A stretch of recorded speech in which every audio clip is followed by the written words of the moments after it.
Hi there. Thanks for joining me here on Conversations for Yoga Teachers. I'm your host, Karen Fabian, the founder of Bare Bones Yoga and the creator of the Momentum Magic Method, the way to become a confident teacher, one who effortlessly walks around the room, shares clear cues, easily builds sequences, and speaks from your heart, sharing authentically with your students. Here on the podcast, you'll discover new and inspiring ways to share your cues and create your sequences. You'll uncover habits and frameworks all designed to empower you so that you can teach in a way that feels authentic and natural.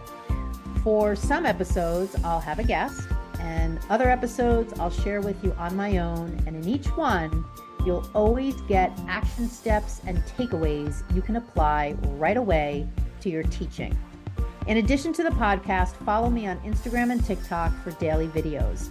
You'll see a link on both of my profiles, my Stan Store link. Click it and unlock ways you can get the support you need to be the teacher of your dreams. You'll find links to the podcast, my free ebook, and other resources to help you be the best teacher you can be. You'll also find the link to my signature program, the Yoga Anatomy Blueprint Learning Program, and you can see if you qualify to enroll. So with that, let's get on with today's show. Hi there. Welcome to Conversations for Yoga Teachers. I'm your host, Karen Fabian, and this is episode 361. I'm recording this on July 24th, 2025, and this will go live on July 28th. I'm excited to be here. This is going to be another solo episode. And when I say another, I am just loving getting back into the mode of doing solo episodes after months of doing interviews. I know I mentioned that last time, but I just want to emphasize how great it is to sort of retake ownership of my own podcast. I never started the podcast out really with the intent of interviewing people, but I do love it. So nothing, but wonderful glowing reports about all the interviews I've done. It's just that I'm really enjoying having the freedom to just open my laptop and just talk with you directly. So today, what we're going to go over are a number of strategies for your success. And this is something that is driven by so many of the conversations I have with yoga teachers, both in person, online, in comments on my social media, in conversations I have with teachers when I'm doing coaching calls, either because they're in the Yoga Anatomy Accelerator program, which is my group program, or the one-on-one program, the Blueprint Learning Program. And so this conversation is informed by all those sources. And one of the things that really interests me is sort of the difference between a yoga teacher who's in a problem state and just continues to focus on the problem versus a yoga teacher who is in a problem state but is focused on solution. How can I make it better?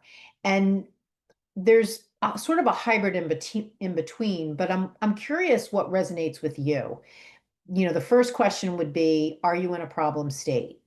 Your knee-jerk reaction is either going to be, everything is great, I love how things are going, or it's probably going to resonate with you on some level. And when you hear the phrase problem state, something's going to trigger in you about something about your teaching that's not going well.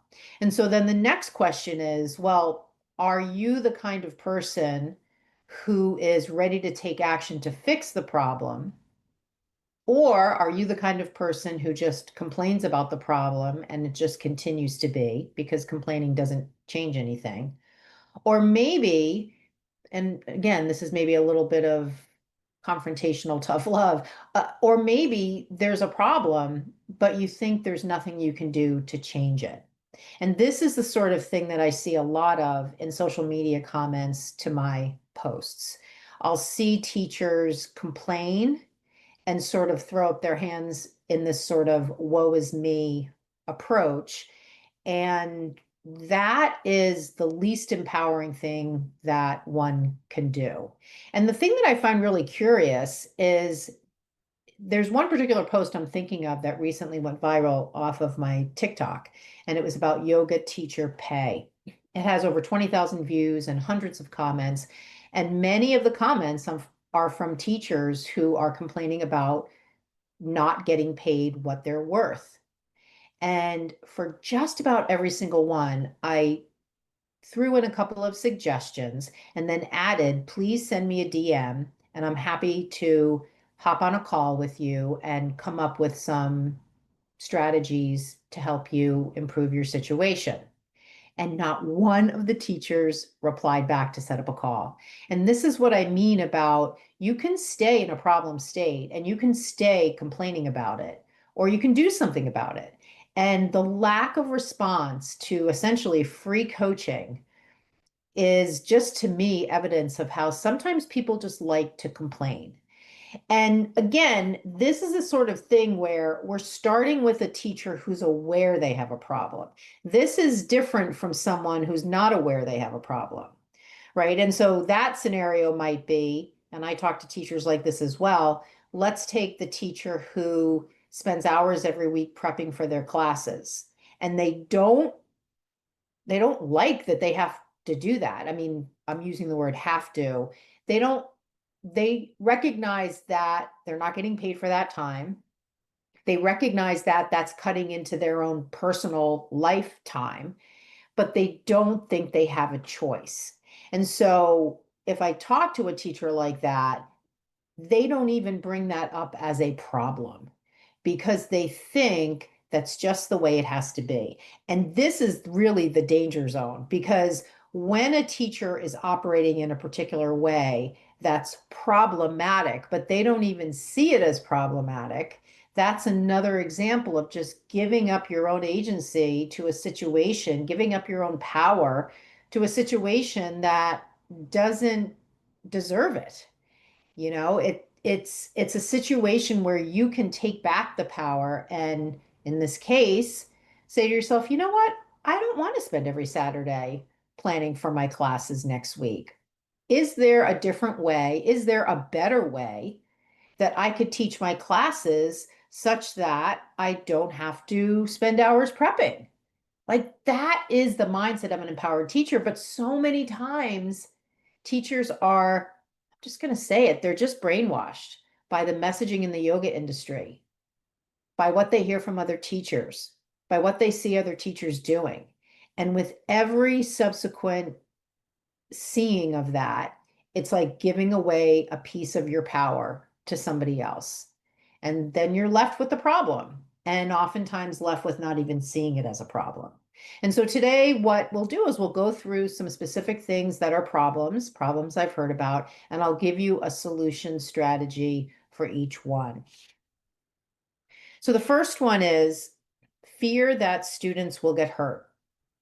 This is really common and oftentimes comes from a lack of understanding of anatomy. Because when we don't understand the fundamentals of anatomy and we watch people moving on the mat and we're not working with them one-on-one, so we don't have a way to be talking with them and have them talk back, we're sort of teaching blindly. All we're doing is talking. Now, of course, the other critical piece is that we're watching them, but we can only be watching them if we're doing the walk and talk.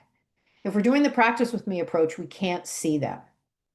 And so part of dispelling that fear that that students will get hurt is appreciating that watching your students is a really great way to catch what's happening that might be problematic, at least the things you can visually see.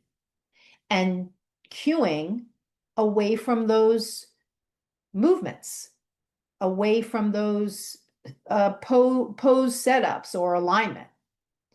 So the first way to start to dilute that fear that your students will get hurt is to shift what you're doing in the class and to shift from practicing with them where you oftentimes can't see what they're doing to walking around the room more.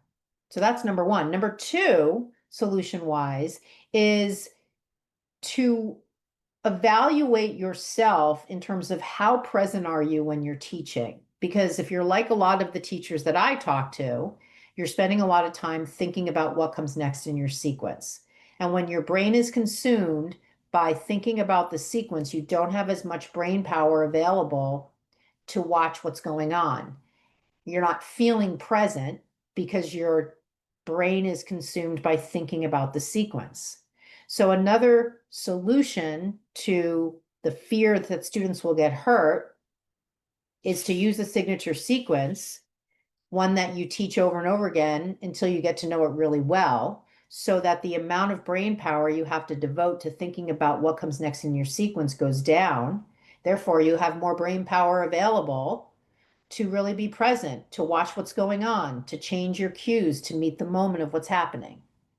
But the other thing that you can do, which is really at the level of your mindset, is to ask yourself, what's the relationship between me and my students, and what's causing me to be worried that they're going to get hurt? And to see what comes up for you in answer to that question. Because sometimes teachers have an inherent belief that there's something about yoga that's unsafe. I want you to think about, what's the cause of that belief? Why would yoga be any more unsafe than any other kind of physical exercise? Or quite frankly, any other kind of movement, getting out of bed, walking down the street, walking your dog, getting out of your car, lifting a heavy box, carrying your groceries.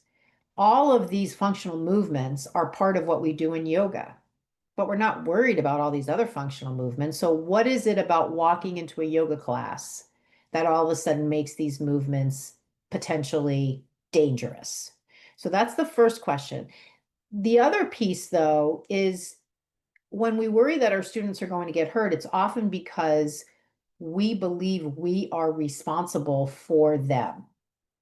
And where does that come from? Why would you think that you're responsible for your students? Your students are coming to your class of their own free will. They chose to be there. Many of them do have injuries, and they know they're injured, and they are still in your class. So does that mean that's your problem now? Of course not.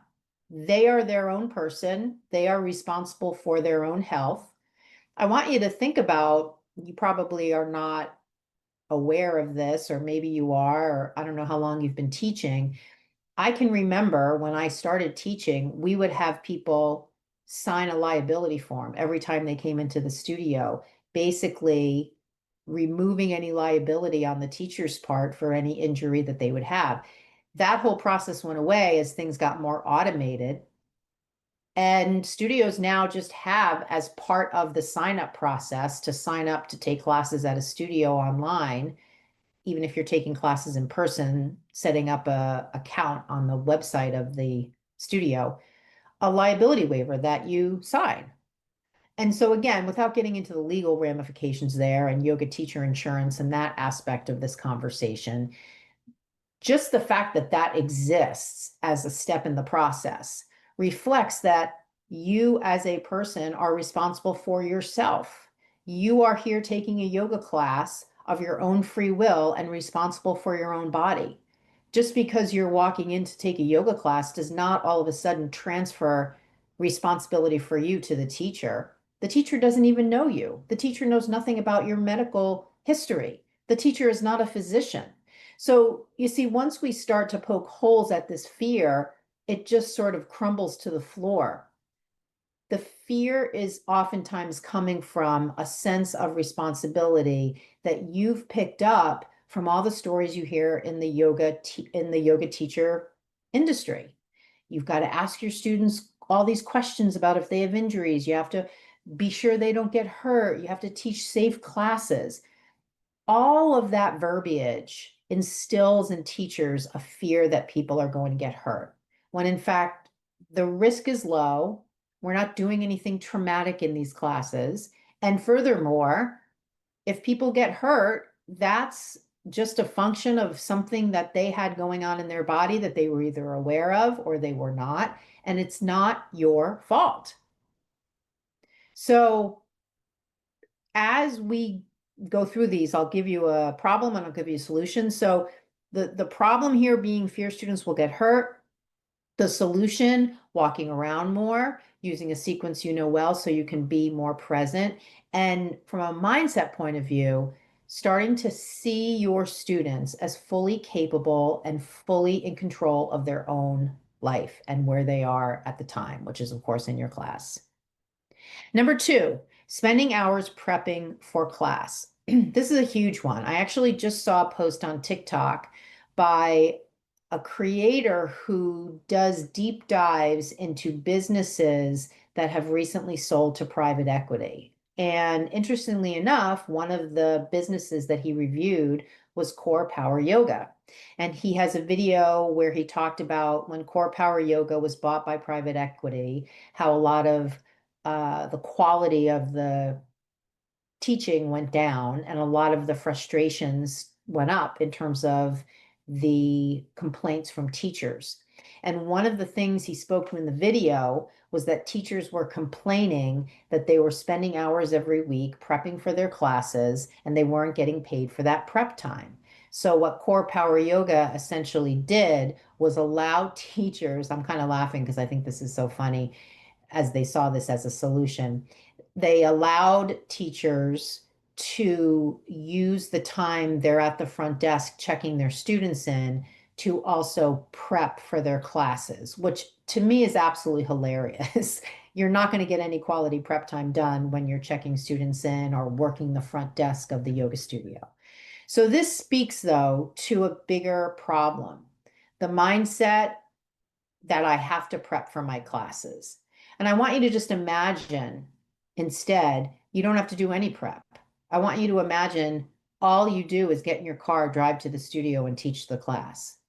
And I know if your head is exploding right now and you're thinking, oh my God, how could that be possible? It's only because you haven't tried it. To try it, the solution is to have a signature sequence, one that you teach all the time. And it doesn't mean you teach it forever. What it suggests is that you teach it until you get the results you want. So if you're the kind of teacher that spends 3 hours every Sunday prepping for your classes, pick a sequence you already have. Ask yourself, would I be willing to experiment with teaching this sequence over and over again until I simply don't have to do any prep in order to teach it? I don't know how many times that's going to be, but I'm so motivated to give up this unpaid prep time and to get all those hours back into my life that I'm willing to experiment with it. See, that's a completely different mindset. That speaks to what I talked about at the beginning. That's a mindset of a healthy, motivated, inspired, driven teacher. It's not saying I have to teach the same sequence all the time. It's not asking me the question, but Karen, how many months do I need to teach this sequence? It's someone who's saying, I want to be more empowered. I want to be more confident. I'm in control of my life, right? It's a completely different kind of person. So you go into the experiment with the mind of a kid and you just see. And what I promise you will happen is that no one's going to complain. And the only thing that's going to change is you're going to get better and better at teaching the sequence, meaning you're not going to have to look at your notes or practice with your students as much. You're going to feel more and more confident and remember it more and more and more. And that's a fantastic thing. That's the result you want. And it could happen in 3 classes, 5 classes, 10 classes, 50 classes. I don't know. But you're driving the car, you're running the experiment. So that's number 2. Number 3, I talked about this in the last episode. So there's a deep dive on this topic in the last episode. But number 3 has to do with I'm underpaid. This comes up a lot in my social media, especially when I talk about yoga teacher pay in my videos. Teachers will complain about, I'm not getting paid enough. I'm getting paid really some horrific numbers like $16 a class, $20 a class. These are unacceptable numbers. And the more yoga teachers accept this pay, the more people will offer this pay and think that it's okay. So additionally, though, if you're complaining about that, about pay, whatever it is, you can change that. Maybe you can't change what that employer is paying you, but number one is to go to that employer and say, hey, can we renegotiate the rate? So that again is the sign of an empowered teacher, one who's taking the bull by the horns, one who is at cause, one who is not a victim, one who wants to improve their situation. Number two, if that person says, sorry, I don't have any more money to give you, that's the rate, take it or leave it, you can leave. There's no reason for you to stay working in a studio or a setting where you're not getting paid what you're worth. But there's a side note. Maybe there's another reason that you want to stay. Maybe there's another benefit to you. So that's a decision you have to make. And then the next part of the solution would be to go out there and look for other teaching opportunities. Look for other studios in your area, look for gyms in your area, look for people who are interested in taking private sessions with you. Go on Indeed.com, look for opportunities there, research boutique fitness studios, see if they want to bring yoga in there, look for space in different rec halls, churches, synagogues, any kind of public location or public slash private that might be willing to offer their location to you to teach classes, hospitals, nursing homes. There's lots of different locations that are non-studio where you can set the rate. So that's number three, underpaid. Number four, problem number four, I'm dependent on practicing with my class. So this problem is super common because most yoga teachers that I talk to tell me they remember their sequence by doing it. And they remember their sequence because they start out practicing their sequence at home dozens of times. So when you do that, you train your brain to only remember the sequence when you're doing it, instead of training your brain to remember the sequence by talking it. So you can give yourself a quick test right now, maybe not right now, but after you listen to this episode, sit in a chair, close your eyes, and talk yourself through your signature sequence and see how far you get without feeling the urge to get up and move.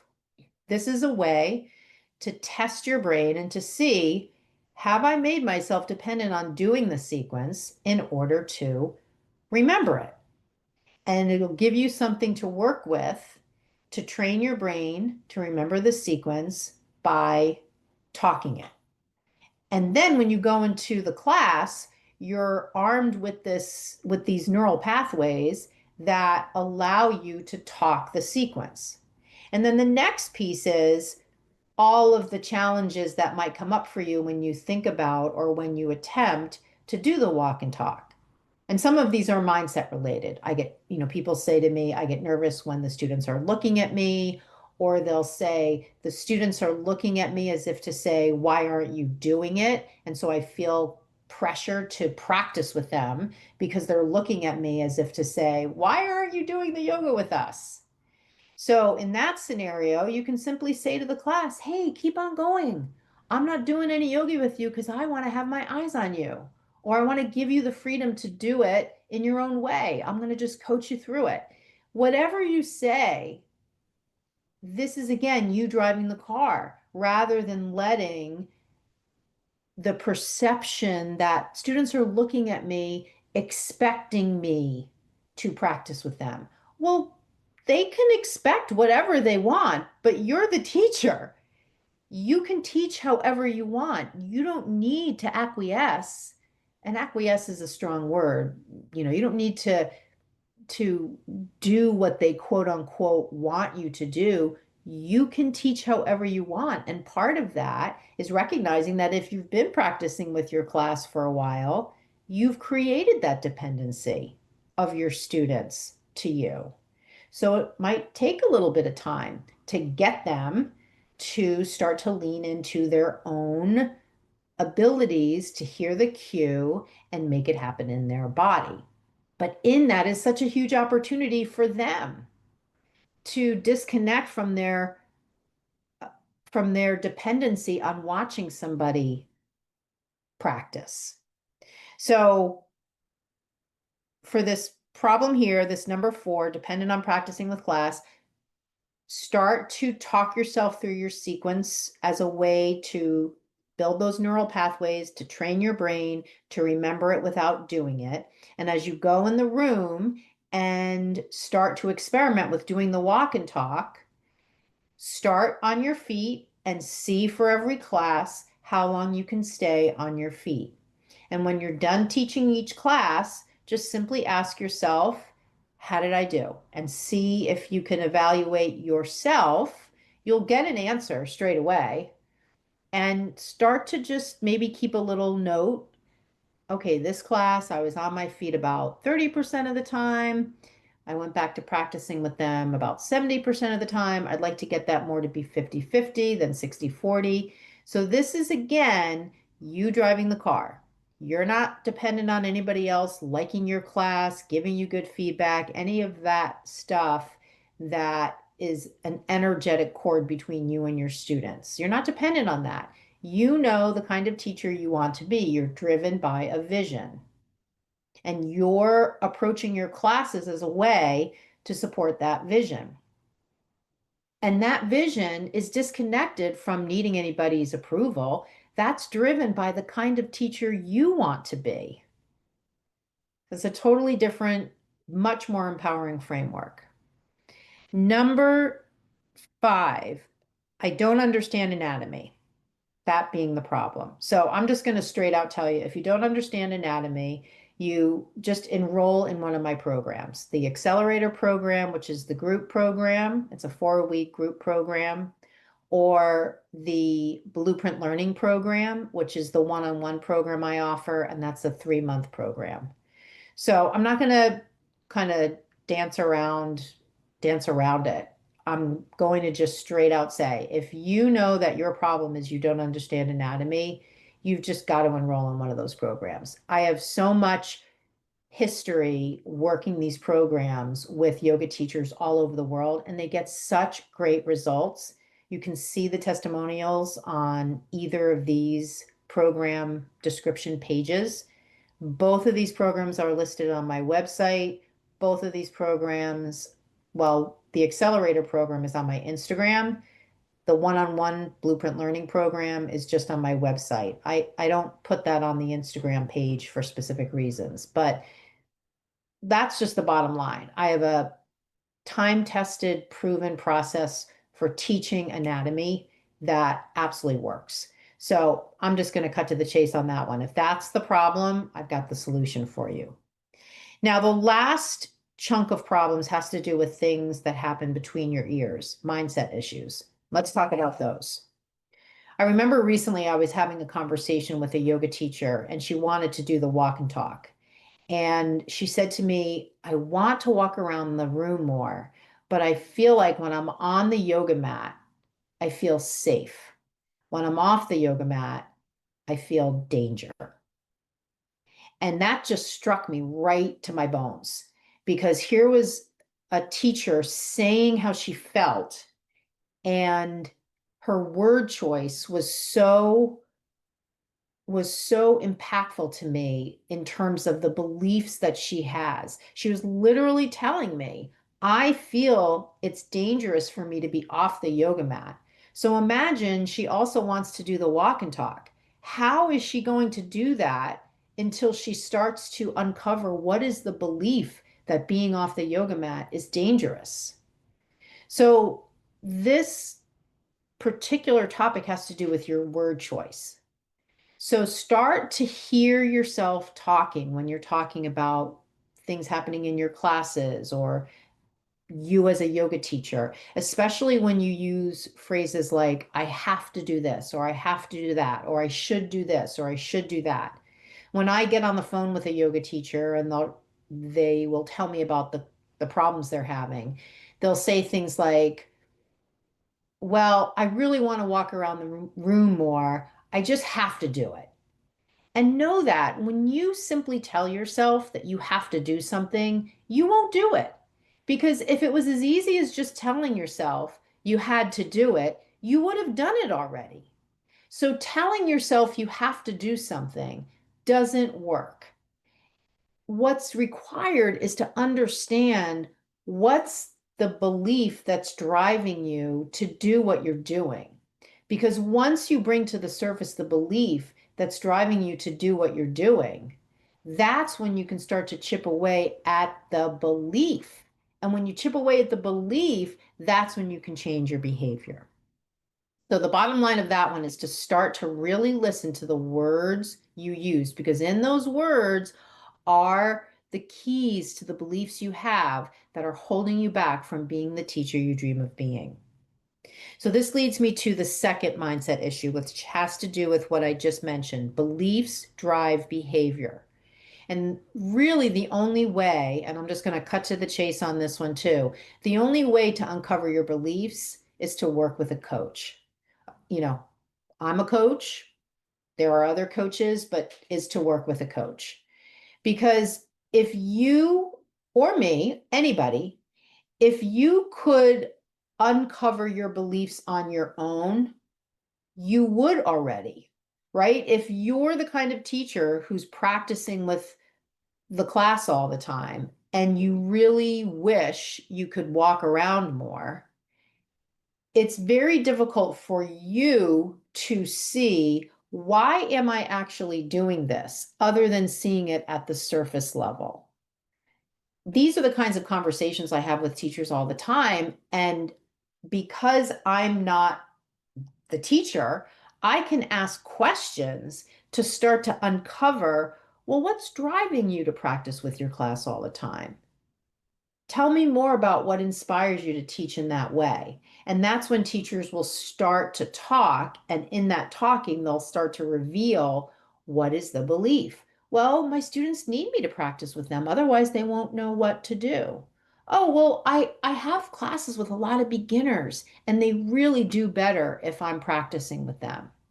Like, these are the sorts of things that start to show the belief and often the attachment to the belief. And that drives the behavior, in this case, practicing with class. So when you're in a problem state about whatever the problem is, it's not enough to just put a band-aid over the problem or try something different. We want to go uncover the belief and start to experiment with different things to actually extinguish the belief, because then it's gone. I just had an example of this today when I was working with a teacher who's enrolled in the Blueprint Learning Program. And she had a way of teaching where she was practicing a lot with the class. And one of the beliefs she had around that was that she was worried her students were going to get hurt. And so when we uncovered that, that was step one of sort of the reveal for her, although she did have a good level of awareness that that was the belief. The next step, though, was, well, what can we replace that belief with? If I'm the kind of teacher who believes my students are going to get hurt, what can I replace that with? Well, this is what we talked about earlier. Well, when your students come to your class, are you forcing them to come to class? No, I'm not. When your students come to class, do you think they might have injuries that they are aware of? Well, sure. So when they come to your class and they have injuries that they're aware of, they're still in your class. So what does that say about them? Well, it says that they're going to just listen to their body and be responsible for themselves, and they want whatever benefit they can get out of my class, even though they're injured. True. So, in other words, is it really their responsibility? Do they really have a choice? Are they really doing what they want to do and they have total agency, power over that? Well, yeah.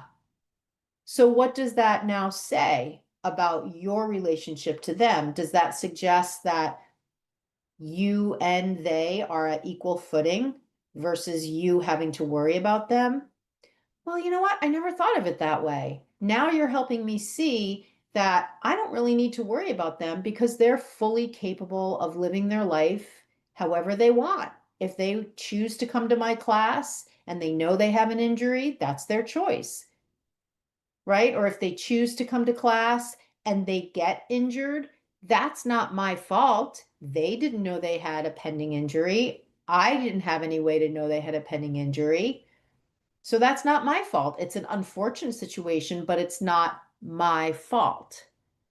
So this is how we start to have conversations, really meaningful conversations that move the needle from, in this case, being the kind of teacher who's worried about their students to being the kind of teacher who sees their students as fully capable and now is freed up from that fear and can really be a much more powerful, empowered teacher. So the next problem in the mindset space is being dependent on positive feedback. This is driven by the teacher training process where you practice teach in front of a mentor and that person gives you feedback. I hate this process. I think we should eliminate it completely. All that does is make teachers nervous, make teachers feel like they have to please the person that's watching them teach. It boils down teaching into this list of, oh, you did this right, oh, you did this wrong, which is really super reductive. Instead, think about how you feel as the ultimate barometer of how you did. And in fact, how you feel about that class you just taught is really the only metric that matters. Whether or not people in your class liked it is completely up to them and completely controlled by their own way of perceiving you and the class and the world they live in. And you don't have any control over that. You have some control. I mean, to a certain extent, what you do is either going to be a match for somebody, not a match for somebody, or something in between. Like maybe they're just tolerating it. But you can't control how they feel. And furthermore, you can't chase that positive feedback from a student because then every time you went into class, depending on who's there, you'd be chasing their approval. And we don't really have any way to get students' approval because we're not polling them when they walk in the room. What do you want to do today? And what do you want to do today? And what kind of injuries do you have? And what kind of injuries do you have? And what do you want to focus on? And what do you want to focus on? Like I'm being sort of hyperbolic to illustrate how ridiculous this is, but this is such a strong narrative out there in the industry. And all it does is create this dependency between the teacher and the student for positive feedback. So that's the mindset problem. The solution is what I just stated, to focus on how you feel. So after every class you teach, as you're driving home, just simply ask yourself, how do I feel about that class I just taught? And listen for the answer. Because in the answer you get will reveal any problem that you have that you might want to solve for. The last one here has to do again with anatomy. And this is again a mindset thing. The belief that anatomy is hard to learn. Anatomy, number one, is not hard to learn. The problem with anatomy for yoga teachers is they've been taught in a way that's completely off track with how we can learn something that is a big subject with multiple layers and multiple topics. And what I've discovered over years of teaching teachers anatomy is that step by step is key, and creating a perimeter around the big, broad subject to focus just on what we need to know is key. And so, again, I'm not going to cut corners here. I'm not going to, kind of try to dance around the offer. That is how both my programs work, the one-on-one or the group. I have a blueprint. It's 10 steps. You simply follow the steps. If you follow the steps in the group program experience, you're going through 4 live trainings with me as we walk through the steps. If you're going through the 10 steps in the one-on-one experience, you have a longer period of time. We go a little bit deeper into the steps, plus you get one-on-one coaching calls. So from a high level, that's the solution to the problem. That's the solution to the belief that anatomy is hard to learn. No, it's not. When you learn it step by step and you have an expert who's pulled from the broad subject of anatomy just the stuff you need to know, it's not hard to learn. In fact, it's easy to learn. In fact, it's fun to learn. And keep in mind, it's not just the learning, it's applying it. If it's just the learning, you just learn. You have to have the application piece too. This is why in the past, when I teach teachers and they have a medical background, be it doctor, physical therapist, nurse, massage therapist, EMT, they'll say, oh my God, I knew anatomy, but I didn't know how to apply it to teaching yoga. And that's the additional piece that must be involved and is in the 10-step blueprint I use.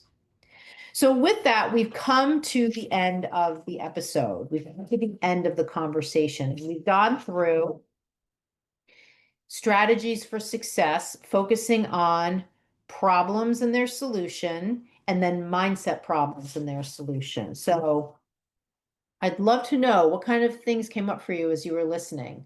What kinds of solutions are you curious, motivated, inspired to experiment with over the next couple of weeks? So send me a DM, Instagram, and let me know. The last thing to just note is I have a link in the show notes to a recent interview I did on a podcast. The podcast is called The Inner Fire of Yoga, and it was the best conversation I ever had over the past 6 months of doing podcast interviews. Over the past 6 months, just as a sidebar, I've been working with a booking agency and I've been booked on over 20 shows.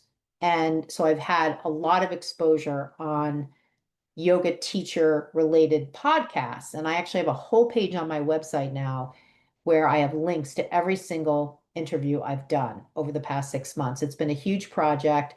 I've intentionally gone into it. I've loved the conversations I've had. And they are all just have just been so great to do. I love that I've had the opportunity to do them.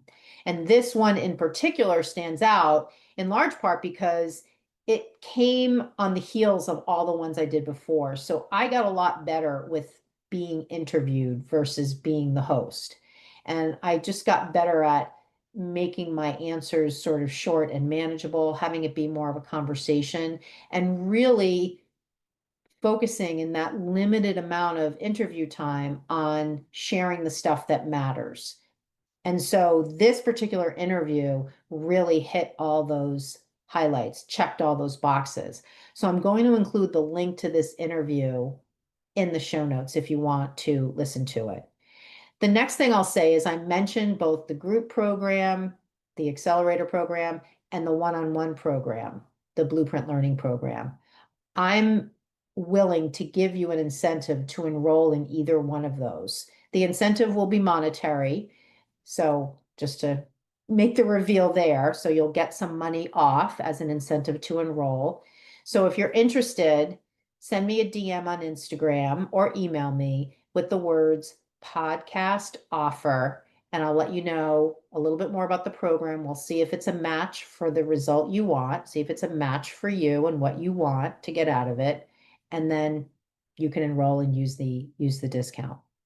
And the last thing, the link in the show notes also includes the link to my 5-day confidence challenge. This is a 5-day experience, self-guided experience you can do that will boost your confidence. There's a lot of fun mindset exercises, physical exercises, things you can do to help you feel more confident. So with that, we will wrap this episode. Thank you so much for being here with me. Thank you for hanging out until the end of the episode. I'm so glad we had this time together, and I'm looking forward to catching up with you on the next one. Namaste. Thanks for being here with me today. I hope you enjoyed the episode. And hey, one more thing.